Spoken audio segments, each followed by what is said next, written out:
तो hello everyone, welcome to True IAS and PCS. हम लोग अपना नेक्स्ट लेक्चर स्टार्ट करते हैं, जो कि हमारा चैप्टर 5 है। कंटेम्प्रेरी वर्ल्ड पॉलिटिक्स की हम लोग बुक कर रहे हैं और चैप्टर 5 है हमारा contemporary south Asia. South Asia मतलब क्या है, आप ऐसा समझ लो, ये है हमारे अपनेपन वाली बात, यानी कि हमारे इंडिया और इंडिया के नेबर्स स्पेसिफिक इस चैप्टर में बात होने वाली है हमारी। सबसे पहले तो कोई मुझे ये बता सकता है कि जो सबसे पहला क्वेश्चन आपको आ सकता है कि what do you mean by south Asia. ये क्वेश्चन आपको हर जगह आ सकता है, 12वीं में हो तो मिड टर्म में, और हर जगह ही आएगा, यूपीएससी वगैरह कशिश हर जगह आ सकता है क्वेश्चन। तो साउथ एशिया से कोई क्या समझता है? Any idea?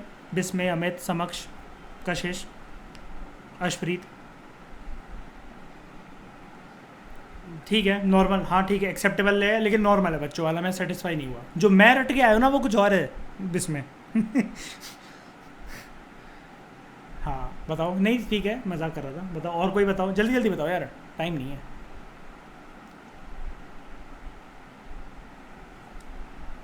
साउथ एशिया का मतलब होता है, नहीं नहीं नहीं, साउथ एशिया का सिंपल सा मतलब होता है, पॉलिटिकल साइंस पढ़ रहे हैं ना, हिमालय नहीं बोलना, ठीक है, पॉलिटिकल साइंस पढ़ रहे हैं। इंडिया और उसकी आसपास की जो भी नेबरिंग कंट्रीज हैं, इंडिया के जो भी नेबर्स हैं, together they are part of South Asia, बस सिंपल। एंड अगर ये पूरा का पूरा अगर एशिया है, तो इसका ये वाला पार्ट जो मैं मार्क कर रहा हूँ, ये कलर्ड पार्ट, ये इसका सर्दर्न पोर्शन जो है, दिस इज पार्ट ऑफ, जैसे मतलब मान लो ना ये पूरा एशिया है, डायरेक्शन इसकी क्या, नॉर्थ, ईस्ट, वेस्ट, साउथ, ये है इसका साउथ एशिया। ऐसे ही हमने 4th चैप्टर करा था। ये वाला जो इसका पोर्शन है, जिसको मैं वाइट से मार्क करने जा रहा हूँ, ये वाला पोर्शन, ये क्या होगा? अब ये ईस्ट और साउथ के बीच में है ना, तो इसका मतलब इसको हम लोग क्या कहते थे, आसियान वगैरह जो कंट्रीज थी, साउथ ईस्ट एशिया। लेकिन इस चैप्टर में हम लोग स्पेसिफिकली बात करेंगे किसके बारे में? हम लोग सिर्फ बात करने वाले हैं साउथ एशिया के बारे में, साउथ ईस्ट एशिया के बारे में हम लोग बात कर चुके हैं। ये आप लोगों को जानना बहुत ज़रूरी है, बीइंग और स्टूडेंट्स ऑफ PSIR ऑप्शनल, ठीक है। तो आगे बात करते हैं। सबसे पहले बात करते हैं इसके ओवरव्यू की। राइटर हमें ये कह रहा है, चलो अब हम अपना टॉपिक जो है वो शिफ्ट करते हैं, हम कोल्ड वॉर से ज़्यादा बड़ी पॉलिटिकल और ग्लोबल डेवलपमेंट्स पे फोकस करते हैं, कोल्ड वॉर एरा के बाद जो हुई हैं, और जिसका इम्पैक्ट हमें वैसे तो बड़े सारे रीजन्स में देखने को मिला है, लेकिन स्पेसिफिकली साउथ एशिया में देखने को मिला है, क्योंकि साउथ एशिया कुल मिलाकर एक ऐसा पूरा रीजन था जिसने कोलोनाइजेशन सहा है का ये मतलब है कि मतलब अंग्रेज़ों ने या फिर और भी कंट्रीज़ ने, यूरोपियन कंट्रीज़ अगर मैं कह दूँ एक वर्ड में 100 बात की एक बार, यूरोपियन कंट्रीज़ ने जब गुलाम बनाया बड़ी सारी कंट्रीज़ को, पूरे के पूरे साउथ एशिया की जो कंट्रीज़ थी वो गुलाम थी, है ना। पाकिस्तान गुलाम रह चुका है, पाकिस्तान क्या मतलब, वो इंडिया का पार्टी था, पाकिस्तान बांग्लादेश की तो बात ही नहीं करनी चाहिए, इंडिया गुलाम रह चुका है, म्यांमार था, ठीक है, और जितनी भी इंडिया की नेबरिंग कंट्रीज है वो सारे की सारी थी, ठीक है। अच्छा एक बात याद रखना, चाइना की इसमें हम लोग बात नहीं करते हैं, China is not part of South Asia. हमने, अगर आपने प्रीवियस लेक्चर्स देखे हो, चैप्टर 4 में आसियान के बाद जो एक मेजर ग्लोबल इमर्जिंग पावर थी, उसमें चाइना का टॉपिक अलग से कवर करा था, तो चाइना की बात यहाँ पर नहीं होती है। ये वाली बात मैंने आपको हिस्ट्री में भी बताई थी लेक्चर में, अगर आपको याद होगा तो, ठीक है। तो जब इंडिया और पाकिस्तान ने ज्वाइन करा कि वो न्यूक्लियर पावर बनना चाहते हैं, अच्छा क्लब ऑफ न्यूक्लियर पावर का ये मतलब है कि जब दोनों ने ऐसी ग्रुपिंग ज्वाइन कर ली, ग्रुपिंग इन द सेंस यहाँ पर कोई ऑर्गेनाइजेशंस की बात नहीं हो रही है दोस्तों, इस रेस में शामिल हो गए कि हाँ जी अब हम भी न्यूक्लियर वेपन डेवलप कर सकते हैं, तो तब राइटर हमें ये कह रहा है, वैसे इस रीजन की कोई इंपॉर्टेंस नहीं थी, वर्ल्ड इतना ध्यान नहीं देता था, लेकिन यहाँ पर दो पावर ऐसी थी, इंडिया और पाकिस्तान, जैसे ही उन्होंने लीग ज्वाइन करी कि वो बनना चाह रहे हैं न्यूक्लियर पावर या न्यूक्लियर पावर्स बन चुके हैं, तब दुनिया का फोकस गया कि हाँ भाई साउथ एशिया जैसी भी कोई चीज़ है और उसको हल्के में नहीं लिया जा सकता। यहाँ पर दो कंट्री ऐसी हैं जिसके भरोसे, जिनकी मदद से, जिनके कंधे पे बंदूक चलाकर पूरी की पूरी एशिया की पॉलिटिक्स को खेला जा सकता है। एक पाकिस्तान, एक इंडिया। अब आप इस चीज़ से रिलेट करके देख लो पूरी की पूरी कहानी। चाइना किसके कंधे पे बंदूक चलाकर पूरी की पूरी एशिया की पॉलिटिक्स को कंट्रोल करता है? इन दोनों कंट्रीज में से पाकिस्तान। आपने वो सुना है ना, चाइना पाकिस्तान इकोनॉमिक कॉरिडोर, और ऐसी कशिश समक्ष मैंने तुम लोगों को वो बताया था, इकोनॉमिक कॉरिडोर, सॉरी CPEC, ऐसी मैंने तुम लोगों को वो बताया था समक्ष कशिश, string of pearls policy China की, और उसको टैकल करने के लिए मैंने सब लोगों को यह भी बताया था इंडिया की डायमंड नेकलेस पॉलिसी। ये सब क्या है? अमेरिका जो है वो विजन देखता है इंडो पैसिफिक का, किसके भरोसे देखता है, किसके कंधे पे बंदूक चलाना चाहता है? इंडिया मतलब अमेरिका इतनी दूर बैठ के पूरी की पूरी एशिया पॉलिटिक्स को कैसे कंट्रोल करता है? किसको रिलायबल पार्टनर बनाने लगा है आजकल? इंडिया को, बस इंडिया। तो बताओ साउथ एशिया इंपॉर्टेंट है कि नहीं है ना इंपॉर्टेंट। लेकिन हम ये भी जानेंगे, आप लोगों ने उरी मूवी देखी है? किसी ने देखी उरी मूवी? है ना। उरी हमलों के बाद, उरी हमले कब हुए थे, कौन से साल में? 2016 में। 2016 में सार्क की मीटिंग हुई थी, उसके बाद ठंडे बस्ते में चला गया। सार्क मतलब साइलेंट है, मतलब साउथ एशिया का जो ग्रुप है ना, जैसे हम लोग अभी तक पढ़ते आए थे, यूरोप का EU, European Union, South East Asia का ASEAN, Association of South East Asian Nations. ऐसे ही जो यहाँ पर ग्रुपिंग है उसका नाम याद कर लो, उसका नाम है सार्क। इस चैप्टर के अंदर आएगा, बाद में कवर करवाऊंगा। South Asian Association for Regional Cooperation. I repeat, South Asian Association for Regional Cooperation, this is called as SAARC. ये साउथ एशिया को डिनोट करने के लिए सबसे बड़ा ग्रुप है साउथ एशिया का, लेकिन सबसे ज़्यादा वीक ऑर्गेनाइजेशन यही है, जिसकी वजह से, और ऑल्टरनेटिव ऑर्गेनाइजेशंस में ये बोला जाता है कि इंडिया वहाँ ज़्यादा बेटर कर सकता है। जैसे इंडिया कहते हैं कि सार्क पे ध्यान कम देता है, ब्रिक्स पे ध्यान ज़्यादा देता है। अब ब्रिक्स की फुल फॉर्म बहुत प्यारी है, ब्राज़ील, रशिया, इंडिया, चाइना, और ऐसे क्या होता है, साउथ अफ्रीका। साउथ कोरिया मत लिख देना, south Africa. Brazil, Russia, India, China, south Africa. तो हम सब सीखेंगे इस चैप्टर के अंदर, पूरी की पूरी बातें करेंगे, डिटेल चैप्टर है, लेकिन इसके बाद आपको इंडिया और इंडिया के नेबर्स का पर्सपेक्टिव मिल जाएगा, PSIR में आंसर लिखने का बेस बन जाएगा। और कशिश और समक्ष आपको तो बहुत अच्छे से करना है, because you are doing it for the first time, ठीक है। तो इंडिया और पाकिस्तान जो है, जैसे उन्होंने न्यूक्लियर पावर रीजन्स को मतलब एक ज्वाइन करा, तो ये रीजन बहुत ज़्यादा ग्लोबल अटेंशन में आ गया। फोकस जो था वो इस बात पे था कि किस तरह के कन्फ्लिक्ट्स, हमें काइंड ऑफ कन्फ्लिक्ट्स इस रीजन में देखने को मिलते हैं। जैसे हमने ये पता लगाया, बड़ी सारी कंट्रीज़ के बीच में इस रीजन में कुछ पेंडिंग बॉर्डर कन्फ्लिक्ट्स हैं, वाटर शेयरिंग डिस्प्यूट्स हैं, जिसको एक लाइन में हम लोग पता क्या बोलते हैं, वाटर एंड बॉर्डर डिस्प्यूट्स। ये वाली बात याद रखना, आप हमेशा यूज़ करना है इसको आंसर में, वाटर एंड बॉर्डर डिस्प्यूट्स। ये बहुत सारी कंट्रीज में वैसे तो, लेकिन क्योंकि हम लोग साउथ एशिया की भी बात कर रहे हैं तो अभी सिर्फ हम इसी की बात करेंगे, ठीक है। वाटर एंड बॉर्डर डिस्प्यूट्स तो कहीं भी हो सकते हैं। बिसाइड्स और क्या देखा जाता है साउथ एशिया के रीजन में, अभी सिर्फ झलक दिखा रहा हूँ मैं आपको, अभी कुछ लर्न करने वाला नहीं है यहाँ पर, ठीक है। बिसाइड्स बड़े सारे जो कन्फ्लिक्ट्स हैं साउथ एशिया में, इंसर्जेंसीज भी देखने को मिलती हैं। कोई मुझे बता सकता है कि इंसर्जेंसी का मतलब क्या होता है? आप लोगों ने टेंगो चार्ली मूवी देखी है? टेंगो चार्ली देखी किसी ने? बॉबी देओल और अजय देवगन की मूवी है। या आप नॉर्थ ईस्ट के इंसर्जेंट्स से मतलब वाकिफ हो गए? हाँ, जो ये लोग ये कहते हैं कि यार इस कंट्री के इस पार्ट को तोड़कर हम लोग एक ना सेपरेट कंट्री बनाना चाहते हैं। जैसे इंसर्जेंसी का जो भाई होता है ना, जो ट्विन ब्रदर, आपने वो सुना होगा ना, नक्सलवादी, जो वो नेक्सलाइट्स जो होते हैं, जिसको इंग्लिश में कहते हैं नेक्सलाइट्स, नक्सलवादी लोग। बस इंसर्जेंट्स भी यही करते हैं, कुल मिलाकर वो ये कहते हैं, नेक्सलाइट्स, इंसर्जेंट्स, वो करके हमारा ना डेमोक्रेसी से विश्वास उठ गया है। डेमोक्रेसी से क्या मतलब, इस देश में जो भी रूलर्स हैं और वो हैं, अब हम अपने तरीके से इस देश की सत्ता पे काबिज होना चाहते हैं। फिर वो आर्मी वालों के साथ भिड़ते हैं, और ये भी एक तरीके से होते क्योंकि हमारे लोग हैं, तो ये नाक में दम पैदा करके रखते हैं। अगर आप इंटरव्यू में कल को ये जाकर बोलते हो यूपीएससी में कि मुझे आईपीएस बनना है, तो वो आपसे पूछ सकते हैं इस प्रकार के क्वेश्चन कि आप क्या करोगे इंसर्जेंट्स का या फिर नेक्सलाइट्स लोग का। वो हम जानेंगे इंटरनल सिक्योरिटी के अंदर, लेकिन फिलहाल पॉलिटिकल साइंस की बात करते हैं। फिर और क्या देखने को मिलती है दिक्कतें साउथ एशिया के अंदर? ये क्वेश्चन आ सकता है छोटे छोटे टॉपिक्स के अंदर, मतलब आप इसको याद रख सकते हो कि साउथ एशिया की मेजर कन्फ्लिक्ट्स क्या हैं, इनको पॉइंट वाइज याद रख सकते हो, बोलने के लिए, किसी को बताने के लिए, और आंसर लिखने के लिए 1 और 2 मार्क करके। क्या इंसर्जेंसी एक प्रॉब्लम है, एथनिक लड़ाइयाँ यहाँ पर होती हैं। अब एक बार बताओ मुझे, एथनिक लड़ाइयाँ नहीं होती 2022 में आज तक हिंदू मुसलमान के दंगे नहीं मतलब चलते हैं? बताना ज़रा यहाँ पर इंडिया में होते कि नहीं होते हैं? 1985 में सिख इशू, उसके बाद नॉर्थ ईस्ट में इशू, यहाँ पर कास्टिज्म और रेसिज्म हावी रहता है कि नहीं रहता? बहुत ज़्यादा बताओ, एथनिसिटी का मुद्दा रहता है कि नहीं रहता हावी? सिविल वॉर वो हुई नहीं है, लेकिन फिर भी सिविल वॉर कौन बोला ये एथनिक स्ट्राइफ। अब एथनिक स्ट्राइफ हमारे यहाँ ज़्यादा कम है, लेकिन ये एविडेंस आपको दूसरे उसमें देखने को मिल सकता है, जैसे रोहिंग्यास का इशू इन म्यांमार, या सिन्हालीज एंड तमिलियंस का इशू श्रीलंका के अंदर, जो कि हम इस चैप्टर में बहुत बारीकी से डिटेल से पढ़ेंगे। उसके बाद रिसोर्स शेयरिंग को लेकर डिस्प्यूट, ये सारे कुछ 3 पॉइंट्स हैं जो कि आपको बताते हैं साउथ एशिया में किस प्रकार की चुनौती है। ये रीजन मतलब ये जो रीजन है साउथ एशिया का रीजन, इन सारे रीजन्स की वजह से बहुत ही ज़्यादा उथल पुथल में रहता है, यानी कि टर्बुलेंट रहता है।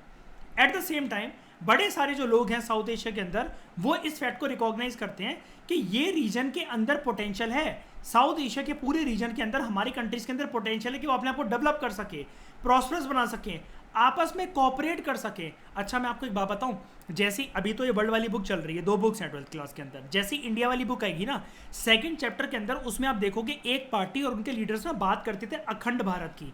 ये क्वेश्चन दोस्तों पेंडिंग है बड़े सारे एग्जाम्स में, और आ सकता है क्वेश्चन अखंड भारत।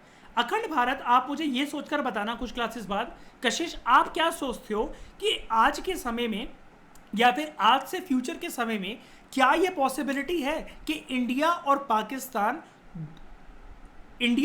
और बांग्लादेश अपनी बाउंड्री हटाकर दोबारा जैसे पहले एक साथ थे वो हो जाएं? क्योंकि आप सब लोग एक चीज जानते हो, अमित, बिस्मय, अशप्रीत, आप सब लोग एक चीज जानते हो क्या, हमारा जो बंटवारा हुआ वो हमने नहीं करा, मुसलमान भाइयों ने बहुत साथ निभाया था हमारा। गांधी जी लास्ट टाइम तक और पूरे कांग्रेस लीडर्स खिलाफ थे। इवन सबसे ज्यादा वफादार मुसलमान नेशनल मूवमेंट के टाइम पे खान अब्दुल गफार खान बिल्कुल भी नहीं चाहता था वो, जिसको फ्रंटियर गांधी बोलते थे, कि वो हो ये सेपरेट कंट्री बने, सेपरेट कॉन्स्टिट्यूएंट असेंबली बने। लेकिन ना चाहते हुए भी बंटवारा हुआ। ये कौन करवा कर गया? अंग्रेज करवा कर गए। आप ये कहानी हटाओ, अफ्रीका की कहानी जानते हो कि नहीं जानते हो? स्केल पर रखकर मैप से इन्होंने डिवाइड करा था पूरे अफ्रीका को, जो वो 52 कंट्रीज के अंदर डिवाइडेड है पूरा का पूरा अफ्रीका। ये जो डिवाइड करने, आपको पता ना एक ही रूल है इनका, सिंपल से क्या बोलते हैं, डिवाइड एंड रूल की पॉलिसी। तो क्या आपको लगता है कि कल को अखंड भारत का जो सपना है, अखंड भारत मतलब क्या, कि इंडिया, पाकिस्तान और बांग्लादेश क्या फिर से एक हो सकते हैं? एटलीस्ट इंडिया और पाकिस्तान क्या एक हो सकते हैं? फ्यूचरिस्टिक इसको सोचकर बताना, क्योंकि क्या होता है जब रीजन्स अपने आप को डेवलप करते चले जाते हैं ना, तो वो कास्ट के मुद्दे, धर्म के मुद्दे, जातिवाद के मुद्दे, औरत और मर्द के बीच में फर्क, काला गोरा के बीच में फर्क, इन सबको मिटाते हुए they focus just on the development, physical infrastructure की फॉर्म में, और सोशल डेवलपमेंट, जिसको कशिश याद है ह्यूमन कैपिटल फॉर्मेशन इकोनॉमिक्स का कंसेप्ट, अश्वित आपको भी पता होगा कि इंसान के ऊपर, पढ़ाई लिखाई के ऊपर, हेल्थ के ऊपर खर्चा करो तो वो इंसान बनेगा, रेदर देन कि आप उसको कुछ और सिखा रहे हो। पहले उसको इंसान बनाने के लिए, जब वो गीली मिट्टी है, छोटा है, तो उसके ऊपर इन्वेस्टमेंट करो, बाद में वो अपने देश के जाकर काम आएगा। ये चीज़ें इस चैप्टर में हम ये समझने की कोशिश करेंगे। We will try to understand the nature of the conflict, कैसे कन्फ्लिक्ट हमें देखने को मिलता है। साउथ एशिया का कन्फ्लिक्ट मैंने आपको बता ही दिया, ऐसे ऐसे मुद्दों को लेकर है, और भी मुद्दे हैं। कोऑपरेशन कैसे कैसे बहुत सारी कंट्रीज के बीच में, जैसे अब इंडिया और पाकिस्तान साउथ एशिया में दुश्मन है, इंडिया और पाकिस्तान की नहीं बनती, लेकिन वहीं पर देखो इतने अच्छे रिलेशन हैं इंडिया के नेपाल और भूटान के साथ कि भैया आपको पासपोर्ट वीज़ा की ज़रूरत ही नहीं है यहाँ पर आने के लिए, कोई मतलब बॉर्डर के ऊपर कोई बंदिश ही नहीं है। कितने सारे नेपाली लोग और भूटानीज लोग हमारे देश में आते हैं, बताओ। ऐसे ऐसे भी हमारे रिश्ते हैं बड़े अच्छे। मालदीव्स के साथ हमारे रिश्ते बहुत अच्छे हैं, गहरा ताल्लुकात है।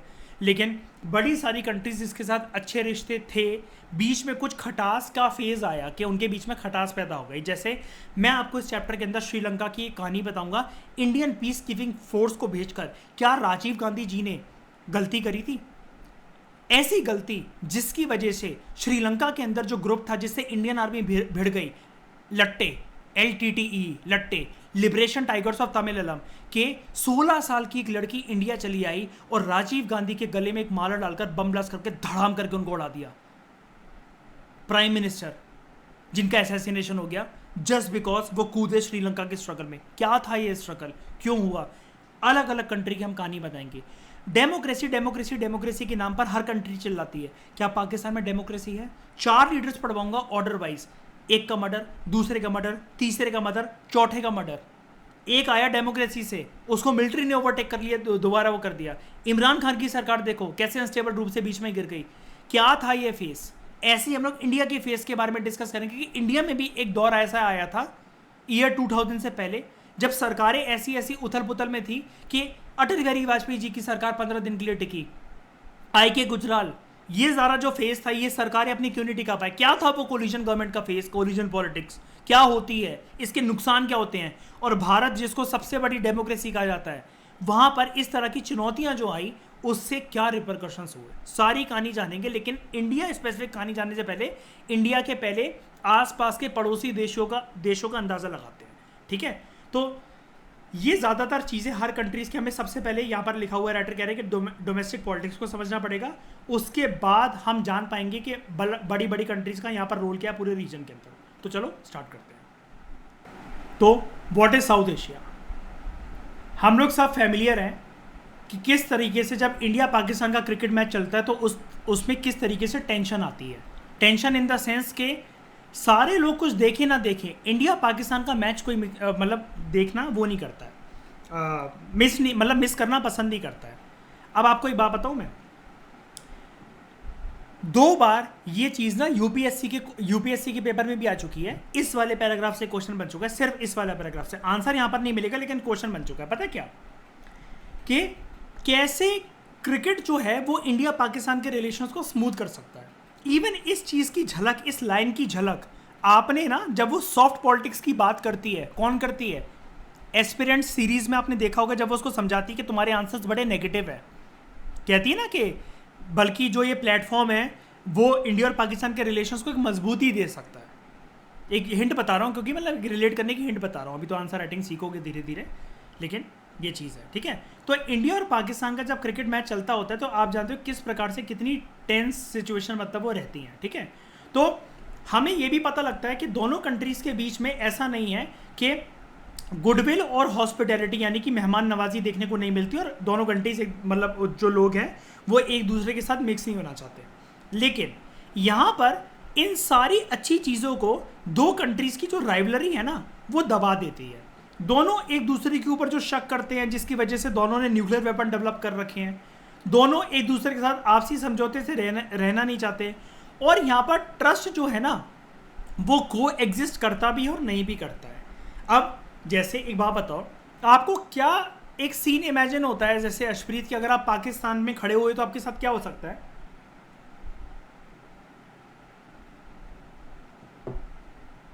अगर आप पाकिस्तान में कहीं खड़े हो तो आपके साथ क्या हो सकता है? कैसा इमेजिन हो मतलब करते हो आप अपने आप को कि आप यहाँ से पाकिस्तान गए और आप वहाँ पर किसी प्रॉब्लम के अंदर फंस गए कि आपका वीज़ा या पासपोर्ट खो गया है कभी बंदे को शूट करते हैं ना। एक बात बताओ, हाँ एक सेकंड है ना, यही आता है ना दिमाग में। अब देखो ऐसा नहीं होता है। एक बात बताना ज़रा कशिश, आप रोड पे खड़े हो पाकिस्तान में मोमोज खा रहे हो, तालिबान वाले आपको उठा के गाड़ी में लेकर जाके उसको पहुंचाओ, लाहौल बिला हुआ ले जाएंगे आपको गाड़ी में ऐसे बिठाकर एकदम से? ऐसा नहीं होता है। हमें इमेजिनेशन ऐसी होती है। एक बात बताओ, अगर ऐसा, ध्यान से सुनना, मैं एक बात बता रहा हूँ, वैसे तो आपको पता है कि ऐसा नहीं होता है, लेकिन एक बात बताओ, अब जैसे ये जो IS का कब्जा है सीरिया, इराक और इन सब के रीजन्स में, क्या वहाँ पर इंडियन एम्बेसी नहीं है? इंडिया के लोग वहाँ पर काम नहीं कर रहे? इंडिया की नर्सें, आपने तो एक था टाइगर जिंदा है, दोनों पार्ट देखे होंगे, क्या वहाँ पर वो काम नहीं करती हैं क्या? बताओ जरा। केरला की कितनी सारी नर्सेज वहाँ पर हैं, आपने एयरलिफ्ट मूवी देखी होगी, हैं? तो ये सब मतलब क्या होता है, ये सब पता है क्या है? यही है, देखो यहीं पर बात आ गई। देखो अर्शप्रीत कहते हैं खड़े खड़े मुझे शूट कर देंगे, म्यूचुअल सस्पिशन, शक की नज़रों से देखना एक दुश्मन कंट्री को। एंड रिमेंबर, पाकिस्तान से लड़ना is not a solution, it is not a solution at all. Never ever criticise too much your neighbouring countries in any paper, because एक बात कही जाती है इस चैप्टर के अंदर, और स्पेशली साउथ एशिया के अंदर और इंटरनेशनल रिलेशंस के अंदर, क्या? You cannot change your neighbours in international relations. आप अपने पड़ोसी चेंज नहीं कर सकते इंटरनेशनल रिलेशंस में, but you have option to change your friends. Neighbour तो फिक्स है, मैं उठा के थोड़ी ना रख दूंगा कहीं नेपाल को कि जा अब तू ओशन में रहेगा, आज के बाद यहाँ नहीं रहेगा। टेरिटरी को थोड़ी ना उठा के रख दूंगा कि भगवान जी मैं आपकी रोज हनुमान चालीसा करूंगा 101, इसको उठा के कहीं और रख दो। तो उन्होंने उठाया है हिमालय पर्वत की तरह नेपाल को उठा के पटक दिया पानी में, ऐसा थोड़ी ना होता है। लेकिन IR में हर एक कंट्री के पास एक चॉइस है कि वो अपने फ्रेंड्स चुन सकता है। यही हम इस चैप्टर के अंदर जाने की इंडिया के कौन कौन दोस्त है, कौन कौन दुश्मन है, और गुडविल का जो रिलेशन है, गुडविल का जो रिलेशन मतलब इन द सेंस कि अगर आपको क्वेश्चन आ जाए इंडिया मॉलडीव्स के रिलेशन रखो, इंडिया श्रीलंका के रिलेशन रखो, पूरा बैकग्राउंड के साथ 8 कंट्रीज साउथ एशिया की सबका आपको रिलेशन बताऊंगा, 7 कंट्रीज का, 8वीं तो इंडिया खुद है, कैसे रिलेशन है। यहाँ पर एक एंगल मिसिंग है बस, अफगानिस्तान का, लेट एंट्री थी वो और अपडेट नहीं करा गया एनसीईआरटी के अंदर, वो हम अदर सोर्सेज से पढ़ लेंगे, ठीक है। तो सबसे पहले बात करते हैं हमारा क्वेश्चन जो कि मैंने आपसे पूछा कि आपको अगर बेसिक लेवल पे क्वेश्चन आ जाए, what do you mean by the term south Asia, south Asia क्या होता है, तो आपको सिंपली बस कंट्रीज के नाम बस यहाँ पर पटकने हैं। आप बोलोगे South Asia refers to the neighbouring countries of India that lie in the region of Asia and most particularly in the southern part of Asia, that is South Asia। कौन सी है वो countries? Number 1 Bangladesh, number 2 Bhutan, number 3 India खुद है, 4 मालदीव्स जो कि एक island country है, नेपाल, पाकिस्तान और श्रीलंका। बाद में अफगानिस्तान भी इसके अंदर ऐड है, आप ये चीज़ कर सकते हो। यहाँ पर देखो, दिस रीजन कंसिस्ट ऑफ, ये देखो अफगानिस्तान, बांग्लादेश, भूटान, इंडिया, मालदीव्स, नेपाल, पाकिस्तान एंड श्रीलंका। कितनी हो गई? 1 2 3 4 5 6 7 8 कंट्रीज बस, ठीक है, 8 कंट्रीज। वापस चलते हैं। एक बात याद रखना, सब लोगों के लिए बोल रहा हूं मैं, एक बात याद रखना, जब भी यहां पर क्वेश्चन आएगा साउथ एशिया से रिलेटेड, आप साउथ एशिया क्या मतलब पूरा तो नहीं पूछते वो साउथ एशिया, वो तो सार्क के बारे में पूछते हैं जब वो पूरा पूछते हैं। कंट्री स्पेसिफिक क्वेश्चन आता है, समझ ध्यान से सुनना, कंट्री स्पेसिफिक क्वेश्चन आता है कि इंडिया और पाकिस्तान, इंडिया और बांग्लादेश, इनके रिश्तों के बीच में बताओ कि क्या है, कैसे शुरुआत हुई, क्या हुई। नेवर एवर फॉरगेट, कशिश बिल्कुल मत भूलना, इंडिया का मैप बनाना मत भूलना। बस हर चीज को जो आप समझा रहे हो किसी भी कंट्री के रिलेशन, ज्यादा टाइम नहीं लगता, पूरे नंबर नहीं मिलेंगे, इसलिए पूरे नंबर नहीं मिलेंगे अगर यहाँ पर, अगर आप रफली बना रहा हूँ मैं, ठीक है, समझ जाना, अगर आप नहीं दिखा रहे हो ये चीज़ बनाकर कि ये पाकिस्तान है, ये बांग्लादेश है, यहाँ पर आपका श्रीलंका है, ये आपका मालदीव्स है, ये नेपाल है, ये भूटान है, अगर आप ये चीज़ बनाकर नहीं दिखा रहे हो तो आपको नंबर नहीं मिलने वाले यहाँ पर, ठीक है। आपको ये पूरा बनाकर दिखाना पड़ेगा इंडिया का मैप के साथ साथ वो कंट्रीज जिसकी बात कर रहे हो। ज़्यादा टाइम नहीं लगता, इसलिए इंडिया का मैप बनाना मैं सीख जाऊँ, ठीक है। उसके बाद जो समक्ष इसकी प्रैक्टिस कर लेना इंडिया का मैप बनाने की, जो हिमालयास है नॉर्थ साइड पर, और जो पूरा बहुत बड़ा जो इंडियन ओशन है हमारा, ठीक है, Arabian Sea, Bay of Bengal south के अंदर, वेस्ट और ईस्ट साइड पे, ये सारी जितनी ये जो चीज़ें हैं ये इस रीजन के नेचुरल फ्रंटियर है, ठीक है। तो अगर आपसे कोई पूछा जाए साउथ एशिया के नेचुरल फ्रंटियर क्या है, हिमालयास नॉर्थ साइड पर, Indian Ocean, Arabian Sea, Bay of Bengal, Indian Ocean south में, अरेबियन सी वेस्ट में, बे ऑफ बंगाल ईस्ट में, ये 4 जगह से साउथ एशिया घिर रखा है। ये तो आप इमेजिन करके वैसे भी बता सकते हो, ठीक है। उसके बाद यहाँ पर अगर थोड़ा सा हम लोग कल्चरल लुक ले लें, कैसा है ये रीजन, राजली रिस्पॉन्सिबल है कि यहाँ पर लिंग्विस्टिक, सोशल और कल्चरल डिस्टिंक्टिवनेस देखने को मिलती है सब कॉन्टिनेंट की। बाउंड्रीज जो हैं इस रीजन के, they are not clear in the east and the west as they are in the north and the south. यानी कि वो ये कह रहा है कि जो साउथ एशिया का जो पूरा रीजन है, जो नेबरिंग कंट्रीज हैं, जितनी बाउंड्री नॉर्थ और साउथ के बीच में क्लियर है। कैसे नॉर्थ और साउथ? कैसे भैया, ऊपर इंडिया है, उसकी टिप है जम्मू एंड कश्मीर की, नीचे सबसे नीचे क्या मिल जाएगा आपको साउथ एशिया में, आपको मिल जाएगा श्रीलंका मिल जाएगा। लेकिन यहाँ पर वो कह रहा है वेस्ट और ईस्ट में इतनी ज़्यादा बाउंड्री इसलिए क्लियर नहीं है बिकॉज पाकिस्तान के बाद जो हल्की सी जो कंट्री लग रही है, यू नो, अफगानिस्तान, क्या वो, अब तो आपको पता लगी गया, मैंने आपको दिखा दिया अभी कि अफगानिस्तान भी पार्ट है, उसके ऊपर एक डिबेट चल रही थी कि क्या इसको इंक्लूड करना चाहिए कि नहीं करना चाहिए। उसके ऊपर अगर आप ईस्ट साइड चले जाओ तो सवाल फिर ये उठता है, भैया बांग्लादेश, यहाँ पर मैप है क्या, एक बार देखें, हाँ ऐसे मान लो यहाँ पर ये बांग्लादेश है।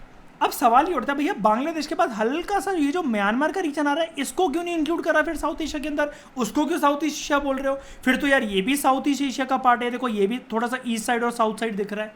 तो ये थोड़ा सा ना, यू नो, रीजन को लेकर ईस्ट और वेस्ट में थोड़ा सा दिक्कत वाली बात है, लेकिन ये हमें लर्न नहीं करना है, बस ये समझाने का एक तरीका है। जो बाउंड्रीज हैं वो कह रहा है कि they are not so clear in the east and the west, जितनी क्लियर वो नॉर्थ और साउथ में, मतलब वहाँ पर नॉर्थ और साउथ में प्रिसाइज बाउंड्री है। अब देखो वही वाली बात जो मैंने आपको अभी बताई, अफगानिस्तान और जो म्यांमार है, म्यांमार का दूसरा नाम क्या है, क्या बोलते थे हम लोग इसे को पहले? Very good, Burma. कशिश, ओंग सेंग सूकी का नाम याद है? यहीं से है वो, यहीं से थी, ठीक है। उसके बाद चाइना एक इंपॉर्टेंट प्लेयर तो है, प्रीलिम्स का क्वेश्चन बन सकता है, 1 मार्कर क्वेश्चन बन सकता है। चाइना एक इंपॉर्टेंट प्लेयर तो है, बट ये इस रीजन का पार्ट कंसिडर नहीं करा जाता, ठीक है। ये क्वेश्चन है। और इंटरव्यू में भी जैसे क्या होता है कि हम लोग ना बेसिक तरीके से मतलब बोलने में और कुछ भी बोल जाते हैं हम लोग, हमें प्रॉपर नॉलेज नहीं होती है, लेकिन यहाँ से आपको मिल जाएगी, ठीक है। और अक्सर लोग ये गलती करते हैं कि ये वाली एनसीईआरटी पढ़ते नहीं है, तो मैं तो सबके हिसाब से बता रहा हूँ, सीबीएसई वालों भी सुन लो और यूपीएससी वालों भी सुन लो, ये चैप्टर दोनों पर्सपेक्टिव से आपका कवर हो जाएगा यहाँ पर। इस चैप्टर के अंदर वो कह रहा है कि हम लोग यूज़ करेंगे टर्म साउथ एशिया, जिसको हम लोग डिनोट करेंगे 7 कंट्रीज। लेकिन अब आपको पता है अफगानिस्तान को ऐड करा गया है, तो आप यहाँ पर थोड़ा सा करेक्ट कर लेना, नॉट 7, कितनी लिखूँ मैं यहाँ पर? 8 कंट्रीज। तो साउथ एशिया क्या है? साउथ एशिया हर एक सेंस में डाइवर्सिटी को रिप्रेजेंट करता है, और ये एक जियो पॉलिटिकल स्पेस है कंबाइंड। जियो पॉलिटिकल स्पेस मतलब कैसे? अगर आप यहाँ से देखो, ये देखो, ये सब कुछ पूरा का पूरा, इसको मिटा देते हैं, ये सब कुछ पूरा का पूरा यहाँ तक ये जुड़ा हुआ है, ये एक पर्टिकुलरली जियो पॉलिटिकल स्पेस ऑक्यूपाई करता है। और हिस्ट्री में दोस्तों कुछ टाइम पहले अभी मेरे से क्या सीखा था, हम लोग इसको क्या बोलते हैं, इस पूरे रीजन को जो मैंने बनाया क्या बोलते हैं?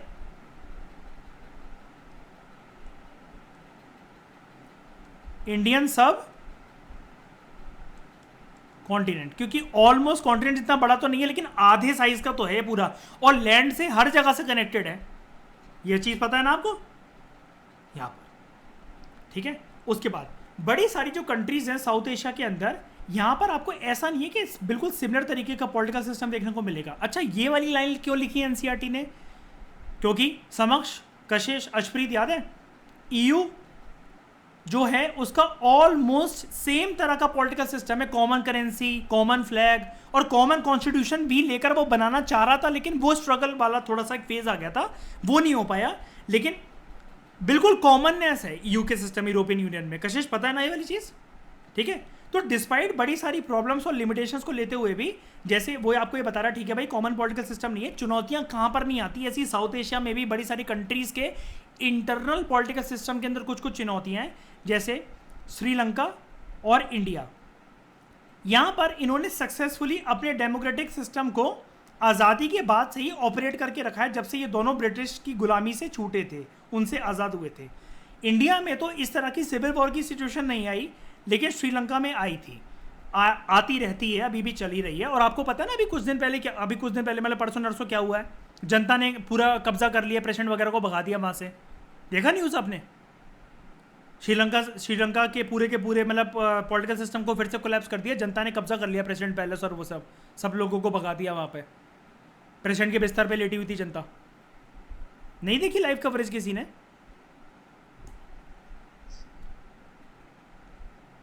आर्मी इसलिए इंटरव्यू नहीं करी, श्रीलंका के ऊपर बहुत सारे ह्यूमन राइट वॉल्यूशंस के चार्जेस ऑलरेडी लग चुके होते हैं कि वो तमिलियंस के ऊपर और सिनालीज जो हैं ज़्यादातर वो मेजोरिटी में तमिलियंस के ऊपर अत्याचार करते हैं।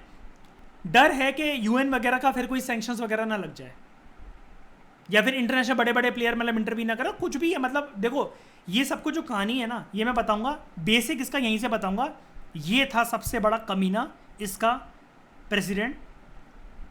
कहाँ गई वो फोटो? जस्ट वेट, एक फ़ोटो आती है, आई थिंक अपडेट हो गई है तो नहीं दिखे जैसे यहाँ पर आपको। ये ऐसी इमेज क्यों बनकर आ रही है?